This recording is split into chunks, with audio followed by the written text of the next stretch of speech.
Boa noite. Boa noite, Jonathan. Tudo bem? Tudo bem? Você tá feio com essa máscara, hein? Rapaz. Aliás, fica mais bonito de máscara. É melhor deixar a máscara. A minha mulher também falou pra mim que caiu de máscara. De máscara. Eu tô acreditando. Esconde, né? Mas vamos dar boa noite a todo mundo aí. Agradecer mais uma vez aí ao Pedro, que é o nosso diretor de TV, o Antônio Júlio. Agradecer ao Cristiano Albernaz, que está aqui nos dando o prazer da sua presença para conversar, bater um papo descontraído. Te prometo que a gente não vai apimentar muito, não. Ou pode? Fale por si. Eu vou apimentar. Bem, boa noite a todos. Primeiro é um prazer estar aqui com vocês, ter a oportunidade de participar desse bate-papo. Para mim é uma honra muito grande estar ao lado do Jonathan Stockler, que é um amigo de longa data. É um prazer muito grande estar com o Vidal também, um cara que a gente vem observando a postura e as observações que ele faz em relação a toda essa questão política no Rio de Janeiro, no Brasil e aqui no município de Angra. Gostaria de agradecer aí o pessoal da produção, Pedro. Obrigado aí pelo carinho e vamos lá, a gente está aqui para tentar aprender um pouquinho e contribuir com alguma coisa que seja pertinente aí, que a gente tenha domínio do assunto. Como a gente faz aqui uma coisa bem espontânea, Vidal, vamos discutir pauta aqui nós dois. Eu não queria botar a mão na máscara, mas ela está embaçada.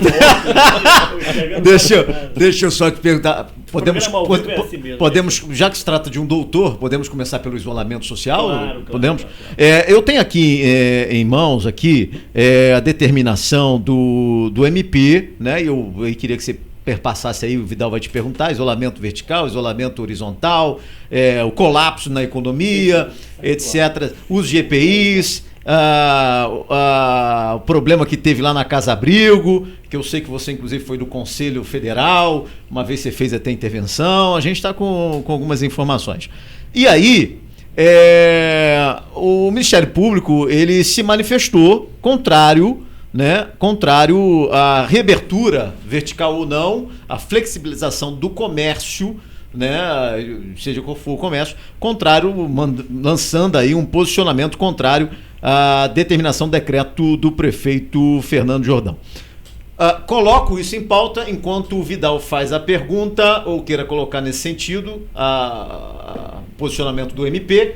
Vidal passa para o Cristiano, enquanto eu leio já daqui a pouquinho o posicionamento do MP. Tá. Cristiano, a gente está vendo aí um movimento muito complicado, né? Nós temos duas questões. Temos a questão econômica, temos a questão da vida, né? E aquilo que é determinado pela Organização Mundial da Saúde. Você, como médico hoje, tem um princípio a seguir. É evidente que é o princípio da medicina.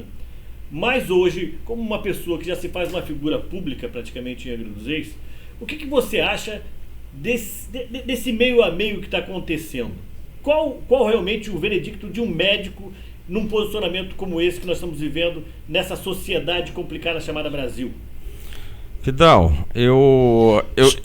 só em relação ao MP, o MP está dizendo o seguinte: seguindo a contramão, se referindo ao município, de todas as orientações da OMS e do Ministério da Saúde, bem como da legislação estadual sobre o tema, em que põe o aumento do número de casos do Covid-19 na municipalidade. O prefeito de Angra dos Reis editou o decreto 11.625, de 21 de abril de 2020, com a finalidade de flexibilizar o isolamento. O MP se posiciona ao contrário, só para apimentar. Esse debate, Vidal, ele é muito mais amplo do que a gente pode imaginar. Como médico, obviamente, você vai sempre defender a vida, mas esse debate é um debate que ele não pode somente ser dimensionado na parte da saúde, na parte médica. Afinal de contas, para um gestor público, como hoje é o presidente da República, ele precisa olhar o Brasil de um prisma diferenciado e sobre todas as óticas. Então, essa relação do Covid-19, né, a gente precisa entender que isso é um problema relativamente recente, apesar de já se saber desde 2002 que existe a possibilidade de haver uma pandemia referente a este tipo específico de coronavírus. Isso em 2007 foi publicado um trabalho referente a isso. Então, o mundo já sabia, né? Os especialistas já sabiam desta possibilidade, mas que infelizmente ela foi deixada de lado, porque no mundo inteiro ninguém faz previsão ou prevenção de alguma coisa. A gente espera a desgraça acontecer para que a gente possa atuar na desgraça. Então eu brinco e sempre brinquei que lá atrás o Ministério da Saúde ele devia se chamar Ministério da Doença, porque você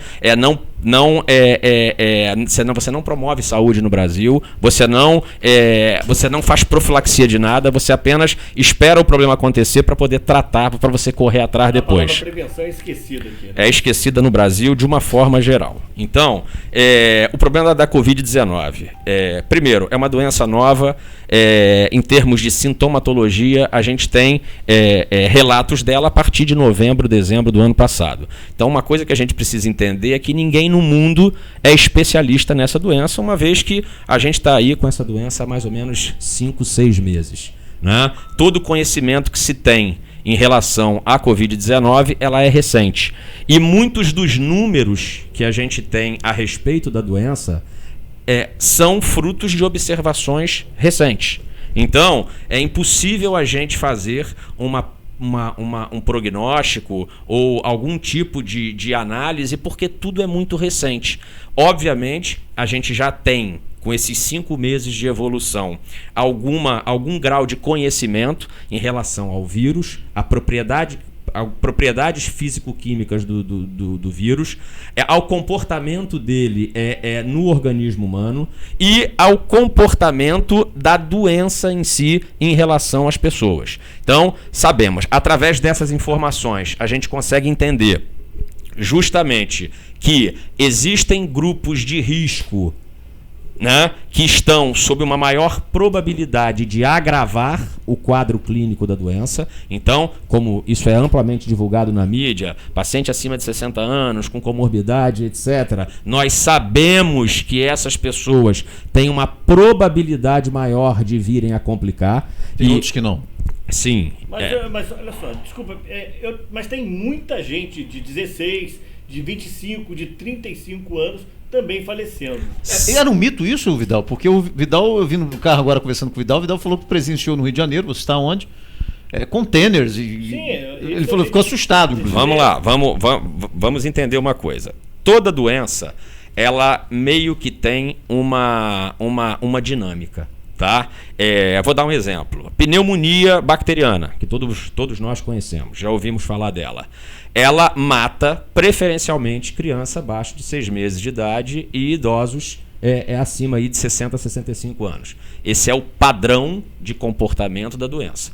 Mas isso não significa que essa doença não possa vir a matar um jovem de 16 anos, de um adulto de 27 anos, uma mulher experiente de 40, não é uma 45... regra. Isso não é o que eu falo. As doenças, todas elas têm um padrão. Mas existem exceções à regra? É claro, e sempre vai existir. Então, a Covid-19 ela não foge disso. Então, você tem um padrão que, em termos de probabilidade, Vidal, você tem uma maior probabilidade de fazer doentes fatais da Covid-19 nessa faixa etária de acima de 60 anos, em especial os acima de 60 anos com algum tipo de comorbidade. Mas, obviamente, assim como eu citei o exemplo da pneumonia, essa doença ela pode fazer vítimas com 5 anos, com 16, que a gente viu na França, com 15, que a gente viu em algum estado do Nordeste. Isso pode vir a acontecer. Mas, de fato, o padrão da doença não é esse. O padrão da doença é agravar os casos em pacientes idosos, em especial nos idosos com algum tipo de comorbidade. Doutor, veja bem. Vou passar agora para o nome de doutor, depois eu falo Cristiano Albernaz, que a gente vai tocar no assunto. Ele não se apresentou, mas ele vai se apresentar no final. Até o pessoal saber um pouco da biografia dele também. Claro. Nesse caso hoje, Albernaz, vamos lá, tirar o doutor aqui. Você vê uma evolução dos casos. Você falou da pneumonia bacteriana, Sim. mas nós estamos falando de um vírus hoje. Sim. A questão virológica hoje, ela é virológica que se fala ou virologia? Viral. Perdão, o professor aqui está do lado para poder realmente ensinar o ignorante na medida. A questão viral hoje é muito mais complicada de se entender ou a bactéria é mais complicada? Não, na verdade, esses agentes infecciosos, né? Você tem hoje comportamentos que os vírus, de uma maneira geral, os vírus respiratórios, eles seguem padrões, Sim. assim como as doenças bacterianas também seguem determinados padrões. É bom lembrar que você não tem um tipo só de vírus, um tipo só de bactéria, eles mudam o comportamento de acordo com o tipo de... tem 1.700 tipos de Sim. E... na verdade, o coronavírus é uma família grande de vírus que tem uma série de representantes. Muito forte nos animais. Exatamente. E que agora, aliás, a gente já veio, nesse século mesmo, a gente já viu algumas pandemias, algumas epidemias. H1N1 foi a última. Exatamente. Que são referentes ao próprio coronavírus, a família dos coronavírus. Fato é, eu até vou voltar um pouquinho no que a gente estava falando, porque essas exceções, e quando eu digo exceções, é porque estatisticamente elas, em termos de saúde pública, elas são menos relevantes. Então, eu não digo que uma vida de uma pessoa é relevante, não é isso que eu quero falar. Eu digo em termos de saúde pública. Saúde pública é aquilo que a gente pega e faz o seguinte: olha, eu preciso adotar uma medida que seja eficaz para salvar o maior número de vidas. Então você é contra a flexibilização. Vamos lá, a gente vai chegar lá. A gente precisa só entender... Desculpa, eu tinha que correr por causa do nosso tempo aqui. Não, eu sei. Como eu falo, isso aqui é um assunto extremamente complexo e a gente não vai conseguir... Eu estou perguntando isso, porque o que acontece? Você foi muito criticado por seu posicionamento de flexibilizar. Ao mesmo tempo, os comerciantes e as próprias pessoas, o Vidal entende muito bem de economia. Sim, tem um entendimento do contrário. Fome, entendimento de só precisar voltar a trabalhar. Baseado nesse posicionamento seu, você é favorável Jonathan, ao isolamento vertical? Vamos lá. Antes de falar de isolamento vertical, antes de falar do meu posicionamento, é o que eu digo. O assunto é extremamente complexo. E eu acredito que a gente não tenha tempo de esgotar o assunto. É evidente. Então, eu não vou ser simplista numa resposta, até porque uma interpretação mal feita, entendeu, pode te causar qualquer tipo de dano. É por isso que eu sou muito cauteloso quando eu explico o problema da doença em si. Né? Eu vou dizer para você, e eu ia chegar a uma conclusão de que isso eu coloco publicamente nas minhas redes sociais, o Brasil errou muito na condução da doença de uma forma geral. Como disse o Bolsonaro, não é gripe. Não, cara. As palavras do presidente, eu digo para você sabe que eu sou apoiador do Jair, né? Eu tenho uma admiração pela pessoa do Jair, mas assim como eu não concordo em 100% com o que minha mãe fala, com o que os meus irmãos falam, com o que a minha esposa fala, obviamente é natural que em algumas falas do presidente eu não venha a concordar com ele. Isso é fato. Você acha que ele errou aí? Sim, na minha opinião, ele não só errou aí, claro que ele teve outros erros, né? Mas isso é uma outra questão. Eu prefiro voltar ao raciocínio da doença em si, porque o canal, inclusive, Deixa eu dar um abraço rapidinho, pessoal. Perfeitamente, o Jefferson Vidal. está fazendo uma pergunta que você acabou de responder agora. Jefferson Gomes, boa noite aí, obrigado pela sua audiência. A respeito do que ele acha das atuais atitudes do presidente com questão ao Covid-19. Você acabou de falar agora um pouco, e ele vai responder daqui a pouquinho. O Felipe Nogueira, boa noite, Felipe Nogueira. A Covid-19 entra no sangue e toma os pulmões. O MP já falou sobre a carreata. Felipe Nogueira, SAC 2, Jefferson Gomes, tem mais gente ouvindo. Então eu quero dar um abraço a todos que estão participando aí. Pedro, me auxilia aí também nessa leitura aí também, que são pessoas que estão no Facebook, estão olhando. Perfeito. Deixa eu só engrenar essa pergunta do Jonathan, porque eu queria fazer essa pergunta mais tarde. Sim. Quando a gente estiver tocando nos tópicos angrenses. Sim. Você me permite fazer uma... Fica à vontade, vontade. Você não vai brigar depois não? Não. Não, sou não. Você não conhece o Não, sou não. Isso é uma velha... Eu sei que foi prematuro, mas vai lá, é porque eu não tenho tempo, Vidal. O 8h30 eu já estou de olho aqui no horário. O Produção, o relógio em produção, senão a gente perde a hora, hein? Pô, é por isso que eu fiz a pergunta aí. Aí, tá vendo? As visitas aqui Me não antecipei. servem, tá vendo? Olha só, que vergonha, Jonathan, você aí, ó. As visitas aqui não servem. Eu vou deixar aqui do lado, daqui a pouquinho eu vou beber. Mas vamos lá, um pouquinho de água. Albernaz, eu queria falar com você hoje sobre a questão de Angra dos Reis. Você, como médico, percebe Angra dos Reis preparada? Aliás, houve um contratempo aí nas informações, né? Uma pessoa que é ligada à imprensa local, né? E ele teve fazendo umas referências à Santa Casa, como tivesse 100 leitos, 100 respiradores, e na verdade não eram 100 leitos nem 100 respiradores. A primeira pergunta que eu quero fazer, e depois eu vou complementar outra, para a gente chegar nessa que o Jonathan fez, que é muito importante, que foi com relação ao movimento que você fez junto com alguns comerciantes em Angra dos Reis. O que você acha? Angra dos Reis, em deveras, está realmente preparado para receber o impacto de uma pandemia como essa? Fez o dever de casa? Vamos lá. Eu vou aproveitar essa pergunta até para complementar o raciocínio anterior.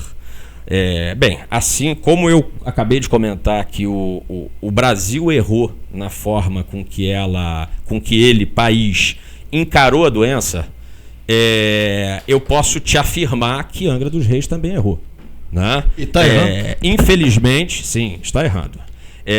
O primeiro ponto como ninguém sabia muito sobre a doença, a gente resolveu adotar, medidas que foram recomendadas pela Organização Mundial da Saúde, baseado no que eles estavam vendo e assistindo nos países do hemisfério norte, cuja temperatura média era de cerca de 10 graus. Né? Por mais que não haja um estudo que comprove que haja uma interferência na capacidade de transmissão do vírus em baixas temperaturas, isso foi o observado no mundo inteiro. Se você pegar e comparar os números dos países do hemisfério sul, em que nesse início do ano a temperatura média aí era de 25 a 30 graus, você vai observar que a dinâmica da doença nos países do hemisfério sul foi completamente diferente das do hemisfério norte. Não é à toa que na mídia a gente via, infelizmente, o que estava acontecendo no norte da Itália, lá nos Estados Unidos, enfim, em praticamente todos os países europeus que estavam muito frios. A gente tem alguns estudos científicos, que mostram pra gente, e isso foi noticiado por parte da mídia, que havia sim uma forte suspeita, porque a gente precisa entender uma coisa, gente. Ter forte suspeita é uma coisa, você ter um trabalho científico que comprove determinada coisa é outra completamente diferente. Exatamente. Então a gente precisa entender tem que ir para o campo científico. Sim, e o campo científico você precisa fazer um trabalho científico. Para você fazer um trabalho científico, isso demanda tempo. O seu presidente da República, que você falou que gosta dele, ele foi para um caminho errado. Sim, olha só.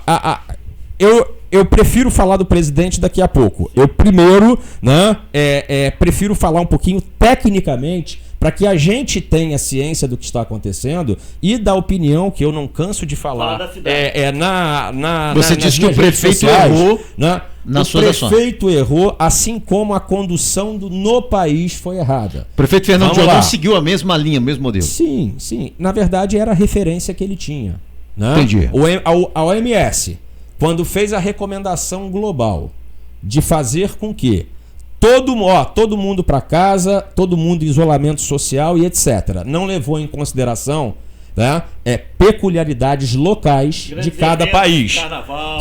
Sim, o carnaval foi um erro crasso. Né? Se você pegar a quantidade de pessoas que egressaram ao país na semana seguinte ao carnaval, sem que nada fosse feito para poder se avaliar se aquelas pessoas tinham vírus ou não, 93 mil pessoas entraram no Brasil na semana seguinte ao carnaval, sem que a vigilância sanitária fizesse qualquer tipo de argumentação ou de teste a essas pessoas. Detalhe, essas pessoas foram as contabilizadas que vieram de países onde já havia o coronavírus circulante. Então, é claro que isso tudo foi errado. Agora, Cristiano, o Vidal fez uma pergunta fantástica em relação à questão do hospital. Está dentro do que a gente está falando aqui. Sim. Existe ou não existe os leitos necessários, os respiradores necessários? para conter aí, digamos, esse pico da Vamos lá. pandemia? Você que conhece isso, o Vidal fez uma pergunta de saber se estava certo ou errado, se a gente está preparado ou não. Exato. Né? Baseado em tudo que a gente está falando aqui, porque a notícia que se tem é que inicialmente foi feita uma propaganda dizendo que tinham 100 leitos de UTI, porque foi uma propaganda feita pelo atual prefeito, que os leitos eram de UTI, inclusive tá um videozinho onde tá o nomezinho Fernando Jordão, tá? E ele fala, a primeira frase que ele fala, 100 leitos de UTI. Mas não tem. E a realidade que a gente vem observando, inclusive nas redes, é que existem 100 leitos na Santa Casa, sendo 60 deles com suporte respiratório, oxigênio, e somente 40 com respiradores. É a informação que a gente vê através das mídias.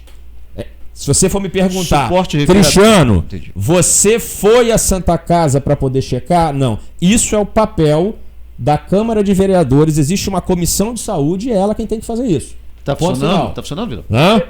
São 3 vereadores que fazem parte da Comissão de Saúde da Câmara e eles é quem tem que avaliar. Uma relação com a Câmara de Vereadores. Está funcionando a Câmara de Vereadores? Não, não está. Não está. E esse é um grande erro também de Angra dos Reis, não ter uma Câmara funcionando em plena crise. Sim. Eu acho que pelo menos... O presidente da Câmara, inclusive, foi convidado para estar aqui com a gente. Exatamente, não veio hoje. A gente ia referenciar essa pergunta a ele, se realmente a Câmara poderia estar funcionando, mesmo que virtualmente. Hoje existem meios de comunicação. Sem dúvida. E que facilitaria muito. Mas, Cristiano, você conversou comigo, falou comigo agora, que realmente houve um erro.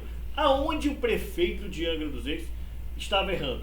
Eu estou falando isso para você porque em 18 de janeiro eu já havia feito um comunicado junto com a vereadora Tite, sobre a questão da pandemia que poderia estar acelerando. Reforcei isso, falei até sobre planejamento. Alguns me chamaram de alarmistas e que estava criando um pânico com relação a isso. Você sempre teve razão. Eu vou falar, acho que você acompanhou esses comentários meus, sempre fazendo isso antes de acontecer o fato. Eu queria te fazer uma pergunta hoje com relação às subnotificações em Angra dos Reis. Nós tivemos até o caso da Rafaele Firmino, que hoje... Tio dela, não? Tio dela. E ela alega que não foi colocado como coronavírus. Como Covid-19. A gente vai até conversar com ela também. Para não entrar na estatística, seria? Exatamente. É isso que eu queria saber com você. Existe a subnotificação realmente está acontecendo em Angra dos Reis? Você, como médico hoje, acompanhando o número elevado de pessoas que estão morrendo com síndrome respiratória, que já que não há o diagnóstico e não há a testagem, outra promessa que realmente também foi feita, aí eu falo para vocês. Eu fico até com vergonha de falar sobre isso. Sobre os 10 mil testes também que foram prometidos, que também tem vídeo gravado. Eu acho que a gente não pode usar a política, me perdoa aí, senhor prefeito, senhor secretário de saúde, o canal está aberto aqui para a hora que o senhor quiser vir aqui esclarecer também, se é que o senhor quer vir, né? Nós estamos aí deixando aberto o convite. Como é que o senhor pode anunciar 10 mil testes e não ter 10 mil testes? Eu acho que a gente não pode ficar criando farra, fazendo campanha antecipada com a vida dos outros. É uma irresponsabilidade. Então, voltando à pergunta aqui, nesse caso hoje, o senhor acredita que a falta de testes, realmente de testagem, de exames, está criando a subnotificação em Angra dos Reis? Vidal, primeiro eu vou fazer até uma observação. A primeira informação que a gente teve não foi nem de 10 mil testes, não. Foi de 40 mil testes. Perdão, 40 mil testes. Foram de 40 mil testes. Parabéns aí pela lembrança aí que eu tava... Não, mas fica tranquilo, rapaz. A gente está do mesmo barco. Mas enfim, foi de 40 mil testes. Donde hoje só se... De onde a gente tem notícias de que apenas 2.500 testes de fato chegaram à cidade, né? E a gente não sabe qual foi o critério utilizado para a utilização desses testes rápidos. Então é importante que a gente tenha ciência disso. Eu não sei se foi de fato oferecido aos profissionais de saúde que estão na linha de frente, ou se foi para os familiares do rei. A gente não sabe. Né? Não há uma clareza de informações nesse sentido. O que se sabe é que chegaram apenas... O senhor suspeita que está indo para alguém diferente? Não é uma suspeita. A gente passa a suspeitar a partir do momento em que não há clareza. Se houvesse clareza nos dados, né, a gente ficaria quieto. Você está trabalhando na pandemia? Você está trabalhando? Eu trabalho, vamos lá, o meu setor é saúde do trabalhador e lá a gente está fazendo o acompanhamento por telefone de todos os casos suspeitos da Covid-19. E assim, a impressão que eu tenho é que, na verdade, o atendimento nas tendas que deveriam de fato ser eficazes, né, está muito aquém daquilo que poderia ser feito em relação à abordagem do paciente com suspeita de Covid-19. Só para falar uma coisa aí, para avisar, as tendas não estavam funcionando 24 horas. Isso aí. Agora, a prefeitura autorizou que a tenda, isso é uma informação para você que está nos vendo aí, que se precisar, Deus nos livre e guarde que você não precise, que a tenda do HGJ, que não é mais HGJ, HMJ, que é o Hospital Municipal da Japuíba, ela está funcionando agora 24 horas. É uma informação que eu quero passar a todos aí, e é importante também você saber aonde precisar ser atendido à noite, de madrugada, lá na tenda do HMJ. Baseado nessa pergunta que o Vidal fez, vocês médicos são orientados para fugir da estatística a não colocar morte por Covid-19? Ou como era, Jonathan, houve até uma denúncia no Brasil em relação à dengue. Eu te falo assim, isso aí eu desconheço, tá? Em relação à subnotificação, que foi perguntado antes, é claro que há subnotificação. Por que há subnotificação? Como é que você estabelece o diagnóstico? É através de teste. Sim. Se a gente não tem teste, como é que a gente vai diagnosticar? Por isso que a gente tem hoje, naqueles boletins... como se fosse a questão do vírus... do HIV, né? Sim, você só vai saber. Ele morreu de uma enfermidade. E você só vai saber se está ou não com HIV se você testar. Né? Você pode ter uma clínica compatível, você olha para o paciente, vê todos os sintomas dele e fala assim: pô, aquele cara possivelmente está com HIV. Mas a certeza é só a partir da testagem. É o que acontece com a Covid-19. E tem um detalhe, gente: os sintomas usuais do paciente que está infectado pelo SARS-CoV-2, que é o tal do novo coronavírus, que é o responsável aí, o agente etiológico da Covid-19, os sintomas, na maior parte dos pacientes, eles são muito semelhantes ao de uma gripe comum. Então, olha só, chega um paciente hoje para mim gripado, ou seja, com sintomas de gripe. Como é que eu faço para saber se esse paciente ele tem Covid-19 ou se ele tem uma gripe comum pelo influenza H1N1? Que também está aí. Que também está a gente está começando a semana 20, semana epidemiológica 20 está chegando, que é a semana epidemiológica, a primeira semana epidemiológica do pico de doença respiratória na região sudeste, que fica entre as semanas 20 e 27 mais ou menos. Fora dengue e zika. Fora isso tudo. Então, você chega e recebe um paciente desse, eu te pergunto, bem, eu não sou Deus para estabelecer o diagnóstico olhando para o paciente. Eu preciso testar o paciente. Eu preciso fazer o teste para saber se de fato é Covid-19 ou se é uma outra doença, ou se no caso, né, não é Covid-19. Se for Covid-19, deveria existir todo um protocolo estabelecido para abordagem desse paciente. Que em tese se tem, mas o que eu ouço por telefone nas minhas abordagens é um pouco diferente daquilo que está estabelecido pelo município. Cristiano, foi criada uma cartilha com os preenchimentos, como deveriam ser feitos os preenchimentos dos atestados de óbitos que estavam acontecendo. Isso é até uma orientação do governo do Estado. Sim, Vidal, mas vamos lá. Deixa eu só colocar para você, para poder levantar para você o informativo Diário de Angra, do nosso amigo Felipe Bulé. Uhum. Ele passou uma informação aqui que é exclusiva. Um levantamento exclusivo do Diário de Angra aponta que no município foram registrados em cartório 2 óbitos por Covid-19 entre 3 a 18 de abril, que não foram divulgados pela prefeitura. De acordo com a Associação Nacional de Registradores de Pessoas Naturais, ocorreram 2 óbitos registrados no município, sendo uma mulher na faixa etária de 20 a 30 anos e um homem de 80 a 90 anos. A prefeitura confirmou a primeira morte por coronavírus apenas no dia 25 de abril, mascarando as informações de que a cidade não tinha coronavírus, o que pode causar até um aumento dessa situação. Isso é uma irresponsabilidade. E nessa data já haviam 2 mortes registradas no cartório de Covid-19, não informadas pela prefeitura. No dia 3 de abril, isso aí foi um caso que teve uma repercussão muito grande, é importante vocês entenderem, uma mulher de 26 anos faleceu na HMJ após dar entrada em estado grave com insuficiência respiratória. falecendo logo depois de ser atendida. Que também, eu não sei se ela foi testada, eu lembro desse caso e que aconteceu. Cristiano, essa questão da subnotificação, dos números que estão realmente diminuindo essa informação, eu não queria falar sobre isso, mas eu sou obrigado. Está havendo uma disputa no campo eleitoreiro daquele prefeito, daquele governador que menos caso tem, é aquele que menos divulga a morte. Ou seja, isso é um perigo. Aproveitando só para endossar essa fala dele ali.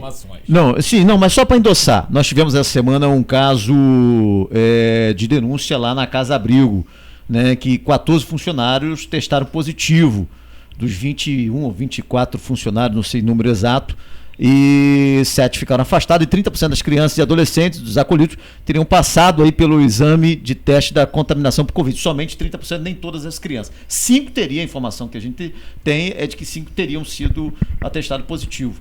Quer dizer, pode-se dizer que Angra vive esse caos, baseado na pergunta dele? Vamos lá, é muita informação ao mesmo tempo e a gente precisa centrar essas informações até para que o raciocínio se torne linear. Vidal, relação à subnotificação, tá? A verdade é que sempre houve subnotificação de praticamente tudo, né? O sistema de saúde, ele é hoje um sistema robusto, mas infelizmente muita coisa deixa-se passar. Com toda a tecnologia, né? O diagnóstico ainda é fácil. Exatamente. E você tocou num ponto que é a politização da saúde, que é uma coisa que vem complicando muito até a confiabilidade das informações. Mas o fato vamos voltar aqui para a Covid-19, né? A gente hoje tem um grave problema em Angra, né? Que é a falta de testagem. Sim. Testar hoje é a melhor estratégia para o enfrentamento da doença. Você só vai conseguir, de fato, abordar adequadamente o paciente caso você conheça o status de infecção dele. Olha, você tem Covid-19. Então esse paciente, até para um isolamento desse paciente, você está respaldado do motivo que está levando ao isolamento. Não, no município o que se faz? Eles fazem o mascaro. Ou seja, todo paciente que apresenta síndrome gripal, que, meu amigo, daqui a 3 semanas, metade do município, metade é uma metáfora, né? É uma figura de linguagem, mas boa parte do município vai estar com sintoma respiratório, porque estaremos dentro das semanas epidemiológicas do pico de doenças respiratórias em Angra dos Reis. Isso é fato. Então, boa parte da população vai apresentar sintoma respiratório. Isso é óbvio, isso é fato, isso vai acontecer. Agora, se eu não tenho teste, como é que eu vou identificar a pessoa que é portadora da Covid-19 daquela que é portadora de uma gripe por influenza H1N1? Cristiano, eu não tenho como saber. Mas você tem um porém nisso aí, né? Os testes de testagem rápida só dão resultado após 7 dias. Até o Felipe Nogueira está me falando sobre isso aqui. Obrigado, Felipe Nogueira, por estar contribuindo. Existe uma expectativa também do resultado ser falso antes dos 7 dias. É uma questão realmente muito delicada. Passando um pouquinho para o outro lado, eu vou falar agora do lado realmente da sua ação. Aquilo que moveu você... 15 minutos, Vidal. 15 minutos. Tá bom. Obrigado, Pedro. O nosso diretor já está falando que o tempo está passando rápido, por isso eu também estou pulando para isso. Você está falando toda essa explicação, que é muito importante. Você está falando da contaminação. Eu quero fazer uma pergunta e quero engrenar na outra. A primeira pergunta...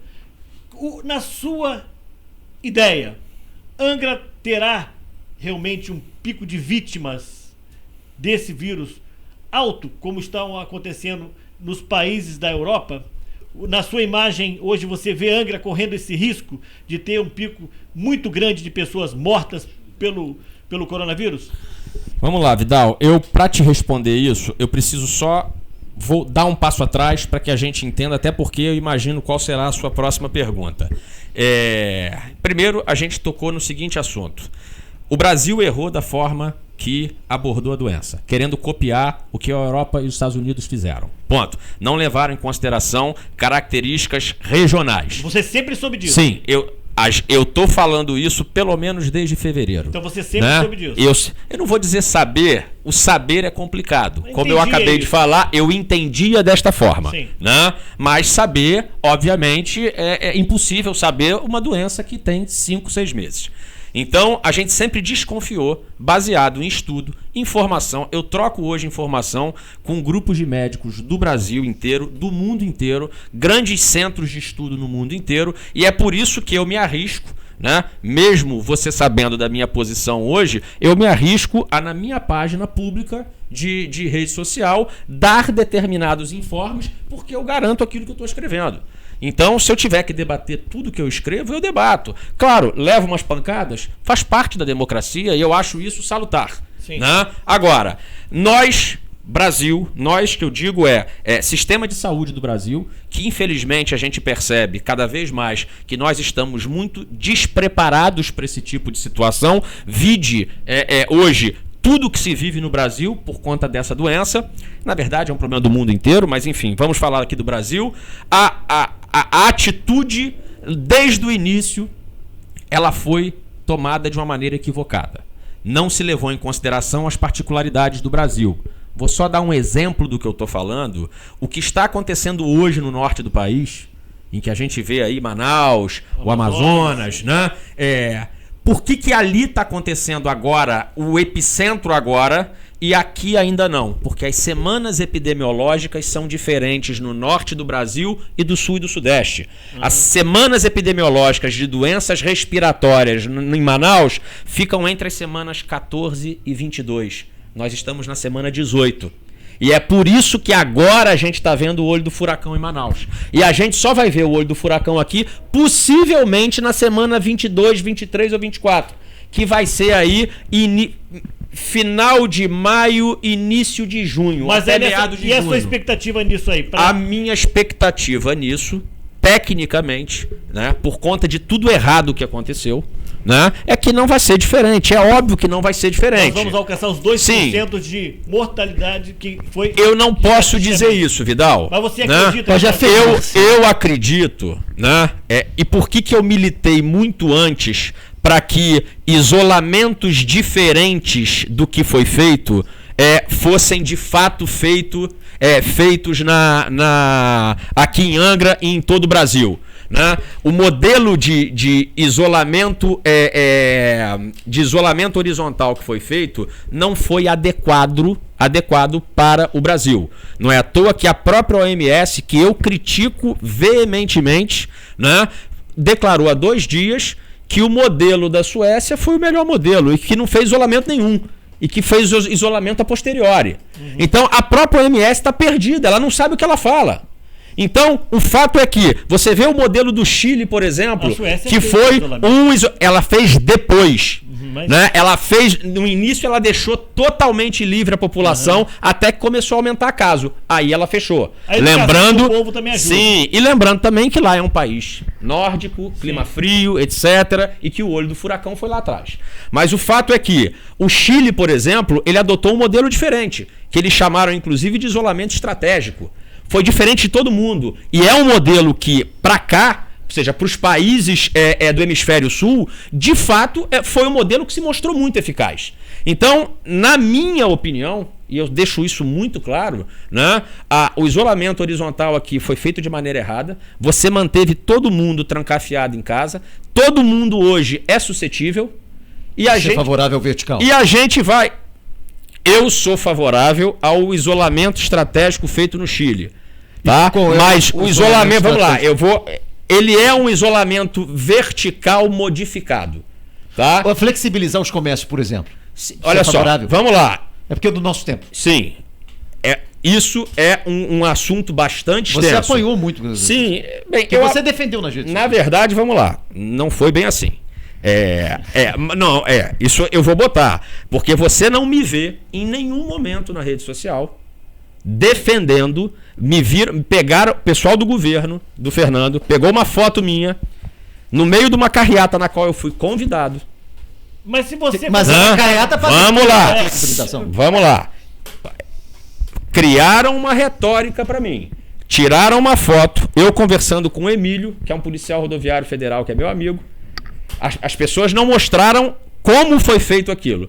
Eu cheguei no local, até porque fui convidado e fui, porque naquele momento eu entendia que era o correto de se fazer o que eu já vinha defendendo há muito tempo. Eu já vinha defendendo que um isolamento semelhante, mas um pouco modificado, que é o isolamento estratégico do Chile, que eu não vou ter tempo de explicar como ele é, mas entenda como isolamento vertical modificado. Então, esse tipo de isolamento deveria ter sido colocado no Brasil desde o início. E, sabendo das semanas epidemiológicas, que na 20ª semana você começa o pico de doença respiratória, a minha defesa sempre foi: mantenha o isolamento estratégico até a semana 20. E a partir da semana 20, até porque eu respeito a parte econômica, você fecha horizontalmente. E aí você passa os 2 primeiros meses do inverno completamente fechado. Você certamente salvaria muito mais vida assim. Mas houve diálogo da Secretaria de Saúde com algum médico para poder ter essa ideia, esse funcionamento? Vamos lá. Comigo esse diálogo não aconteceu. Eu só posso falar por mim. Se houve diálogo com outro colega, aí eu não posso dizer. Você trabalha no município hoje. Sim, eu sou médico. Então, uma pergunta. Não está havendo um consenso entre o médico, uma roda entre os médicos? Uma conversa entre Vidal, os médicos? que eu tenha conhecimento, não. Até porque eu nunca participei. Agora, eu entendo, até por conta do meu posicionamento político, que se aconteceu e eu não fui chamado, bem, é um erro, aí é da cabeça de cada um. Mas eu não tenho conhecimento que tenha de fato ocorrido isso. Mas hoje, então, não abriria o comércio, na sua opinião?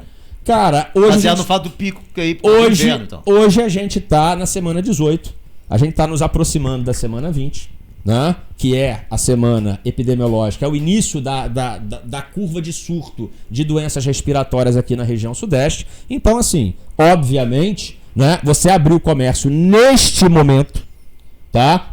Volto a dizer, na minha concepção, até a semana 20, o comércio tinha que estar funcionando. Até porque, Jonathan, vamos ser francos aqui, porque aqui não tem criança, aqui só tem gente adulta. Eu vi o absurdo que foi a abertura do Atacadão. Né? É fácil você falar em abertura, fechamento do comércio, mas vamos lá, gente. Banco, lotérica, Atacadão, mercado, Caixa Econômica. Cara, que isolamento é esse? Agora, obviamente... Mas você é a favor desse acontecimento que acontece nos bancos? Porque para você fazer compra, você tem que ir ao banco. Sim. Para você... Vidal, vamos lá. Eu vou voltar a repetir. Eu sempre fui favorável a fazer o isolamento estratégico desde o início da pandemia até o que seria a semana 20. Ponto. Então, deveria-se...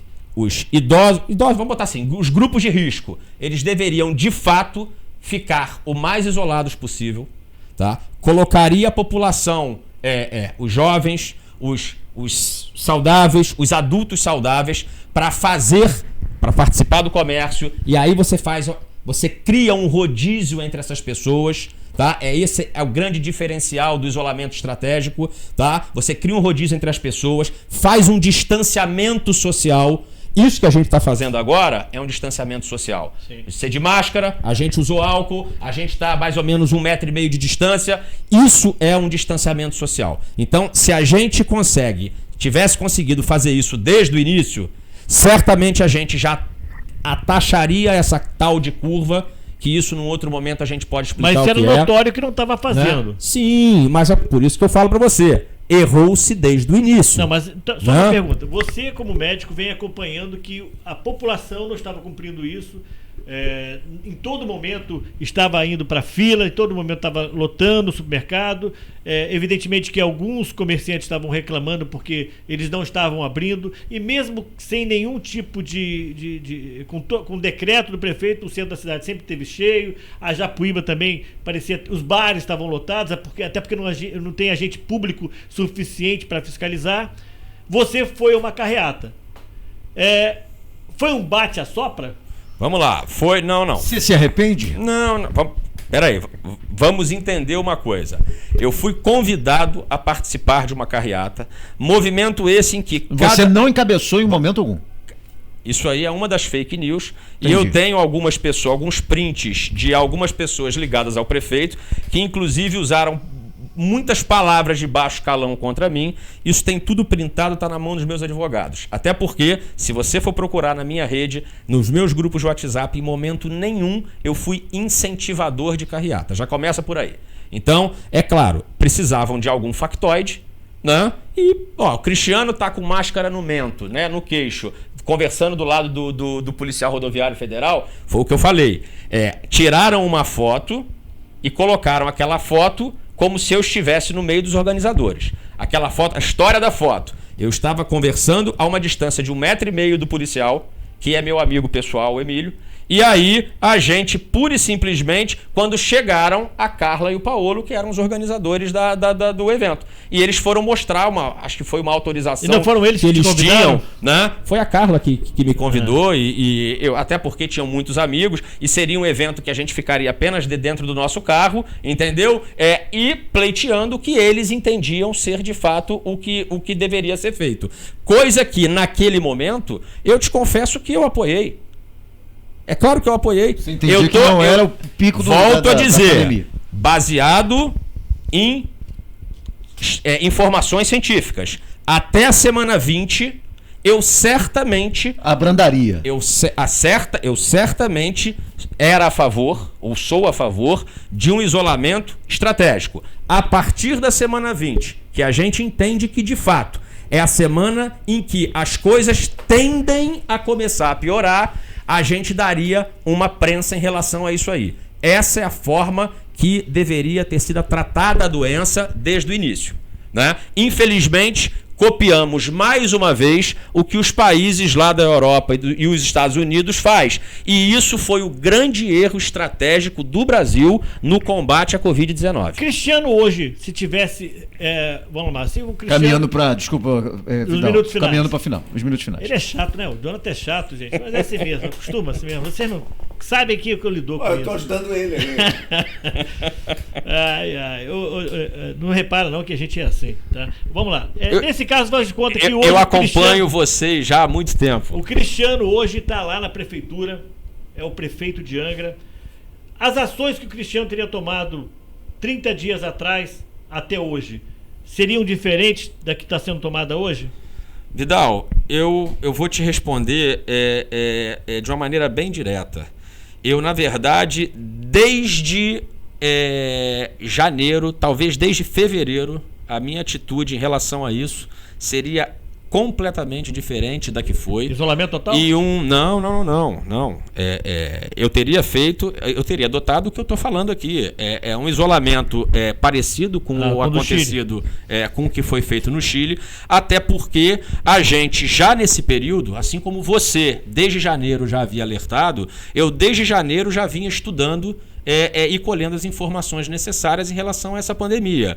E assim, não é falar mal ou defender prefeito, longe disso, mas é a minha área, né, preferencial de atuação. Eu sou médico, sou gestor público, entendi desde o início o problema, né, e certamente, e falo, alertei muita gente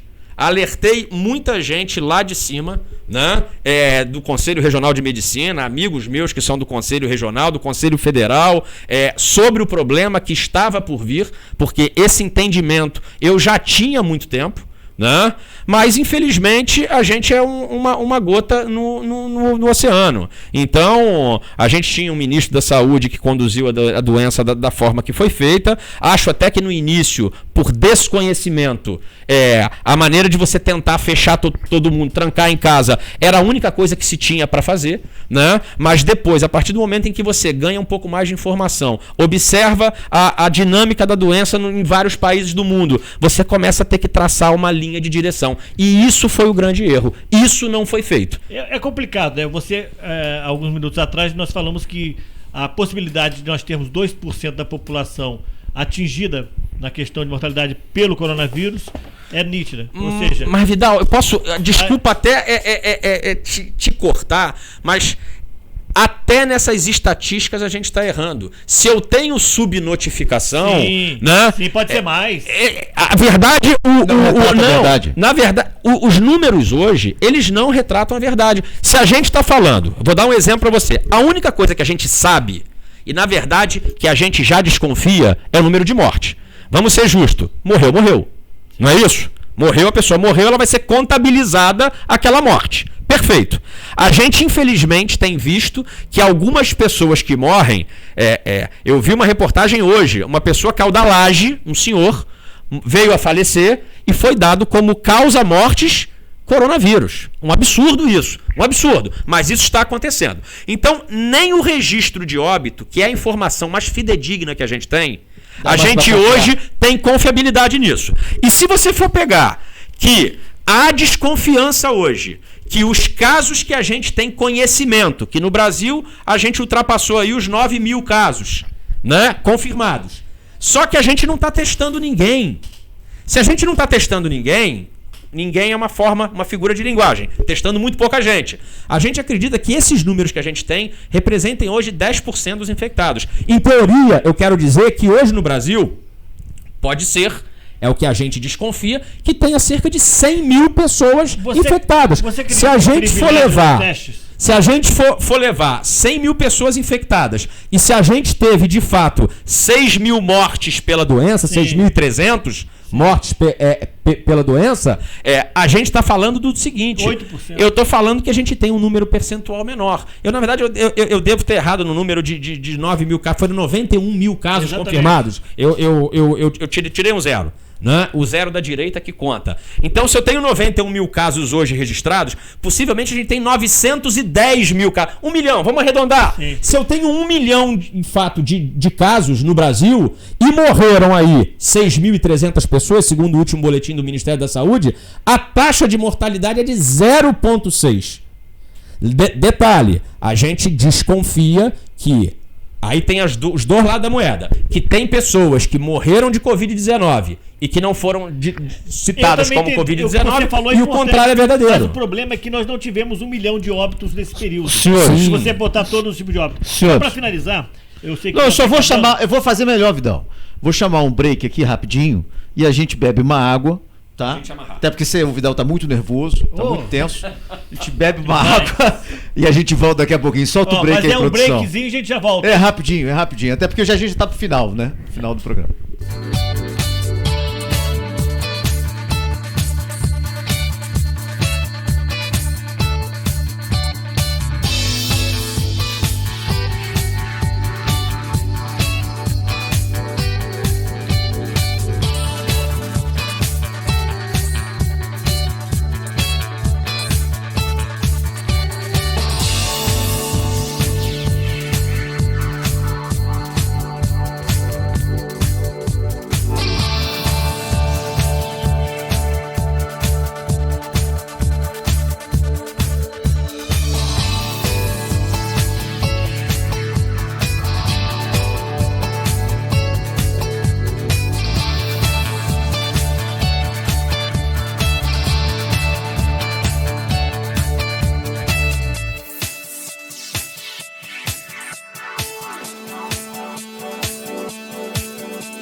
Agora sim, de volta com o Direto ao Ponto, nessa noite de 1º de maio, Dia do Trabalhador, tirando o Vidal, evidentemente, mas o restante eu quero mandar aqui um abraço muito especial, é só vai mexer com o Vidal, senão não sou eu.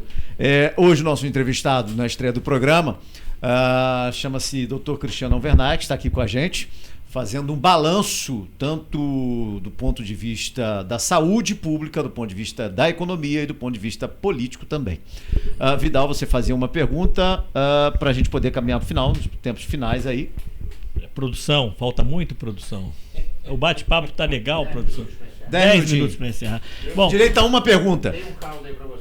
Obrigado, produção. Nosso diretor está sendo hoje. Ele falou que Passou das 9. Exatamente. Cristiano, vamos lá. Hoje nós temos vários problemas a serem resolvidos. Nesse intervalo agora nós conversamos sobre o desemprego.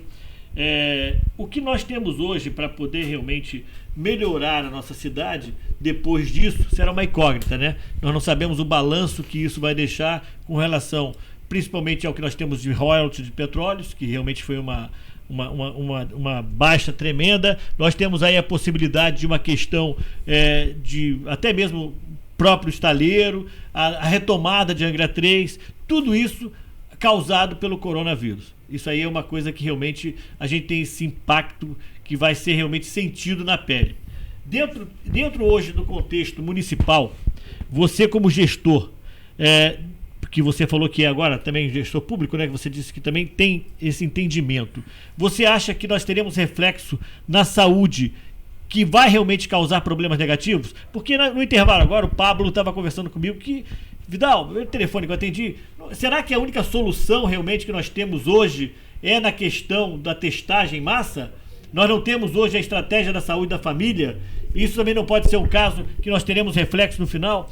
Ou seja, nós estamos tentando tirar um pouco de proveito de cada informação sua. Você acha que nós vamos ter reflexos negativos na saúde de Angra dos Reis pós isso? Isso será uma herança? Vamos lá, Vidal. Você falou... 1 minuto e meio para a resposta. Vocês querem... Jonathan, se for pra atrapalhar, não fala não. Com o nosso tempo. Jonathan e Vidal, vamos lá. Você tocou num ponto, estratégia de saúde da família. Você vai me desculpar, mas estratégia de saúde da família nunca funcionou em Angra. Tá? Então, infelizmente, isso que deveria ser o carro-chefe da abordagem de saúde no município de Angra dos Reis, te confesso que muito pouco tem ajudado nesse momento. A questão da doença em si, a gente precisa entender algumas coisas que são interessantes. Hoje a gente está falando de uma doença que não tem vacina e que não tem um tratamento eficaz adequado até o momento. Pode ser que se descubra. E se nas próximas semanas, por exemplo, se descobrir um tratamento adequado, tudo do que a gente falou aqui muda radicalmente. Que as pessoas infectadas, elas vão se tratar e se tratando, você tem como curar a pessoa e essa mortalidade, ela some. Né? Então, quando eu converso, eu falo muito da perspectiva do que a gente tem hoje. Hoje não há vacina e hoje não há um tratamento eficaz para a doença. Então, o reflexo disso para o futuro é o que eu te falo. Deus pertence. Isso é uma incógnita, gente. É uma boa gestão. A gente hoje, de fato, o que é que a gente tem de fato? Uma perspectiva de piora do quadro. Ponto. Até quando vai? Eu já vi estudo que fala que até dezembro a gente vai ficar ruim. Sim. Eu já vi estudo que a gente vai ter um pico máximo, isso, em junho. E do pico máximo a gente vai começar a diminuir a curva. Mas assim, julho, agosto, continuando tendo problema até outubro, novembro ou dezembro. Então a gente não sabe o que vai acontecer. Né? A gente tem uma perspectiva, estuda através do que está acontecendo hoje. Você olha hoje na Itália, você vê que a Itália deixou de ser o centro das atenções da mídia. Mas continua gente morrendo na Itália. E muito. E muito. Exatamente. Estados Unidos, 2.000 mortes. Então, é impressionante as coisas, que as coisas lá estão baixando, mas ainda tem muita... Isso vai acontecer aqui no Brasil, segundo as previsões. A gente vai ter um pico com 1.000, 2.000, 3.000 mortes, a gente não sabe. Né? Agora, no canal do YouTube nós temos aqui uma certamente muito legal. Fechar. O Igor Abreu, ele está dizendo o seguinte: o Chile tem uma população de 18 milhões e 700 mil pessoas, menor que a região metropolitana de São Paulo. E o Chile hoje possui 17 mil casos no total. São Paulo, com 44 milhões, tem 30 mil casos confirmados e 2.500 mortes. O achatamento da curva se dá por conta do isolamento social, por isso o isolamento é importante. Realmente é um comparativo, né, doutor? Primeiro, nós temos aqui, quando o presidente falou, por metro quadrado, nossa contaminação, ele está colocando área que nem habitada lá, como a questão do Amazonas, o norte do país todo ali, como todo, a região central. Então, é um comparativo realmente para poder debater o isolamento que o senhor estava colocando. Só uma questão que eu coloquei aqui, eu acho que a gente precisa nem responder. É só para incrementar. Para incrementar. Tem muita gente mandando abraço para o senhor aqui. O Leonardo Figueiredo, parabéns. Pablo Ribeiro, boa noite. Atuação sem planejamento. Deise Mursos, Cristiano Vernais, um abraço. Manda um abraço para a Deise aí. Um abraço para a Deise. Obrigado. Mandar um abraço para todos vocês. Minha querida Deise, tive com a Deise aí esses dias. Ela foi me visitar lá no trabalho. E queria mandar um grande beijo para você, Deise. Fica com Deus aí, minha amiga. Só pra gente... Leonardo Figueiredo. O pessoal todo ele quer saber onde é que estão os testes que esse prefeito comprou com os milhões do governo. Deixa eu só fazer uma pergunta pra gente poder fechar. Pergunta para a Comissão de Saúde da Câmara. Eu tenho que colocar aquela máscara com riso. Deixa eu só fazer uma pergunta aqui. Que nota você daria pro governo do Fernando Jordão? Pra gente poder caminhar pro final, ou melhor, a gente já tá no final. De menos 10 de 1 a a quanto? 10. Não. De 1 a 10. De 1 a 10? Cara, é difícil te falar, mas sei lá, 2. 2. Tá. É uma nota. Tá reprovado, hein? Tá reprovado. Tá. Não passou na média. Tem recuperação? Tem recuperação. A gente precisa fechar o programa. Vidal, a gente precisa fechar o programa. Você extrapolou demais nas suas perguntas. Eu falei pra você não perguntar tudo aquilo, mas você perguntou. Entendeu? Às vezes é o Vidal. É verdade. Vidal pergunta mesmo. As considerações finais do Dr. Cristiano pra gente poder fechar aqui o programa. Bem, queria agradecer a todo mundo que assistiu esse bate-papo. Queria mais uma vez agradecer muito ao Jonathan. O Jonathan é um brilhante jornalista. Acompanho o Jonathan desde 2014, é meu amigo desde 2014. Queria te agradecer, Jonathan.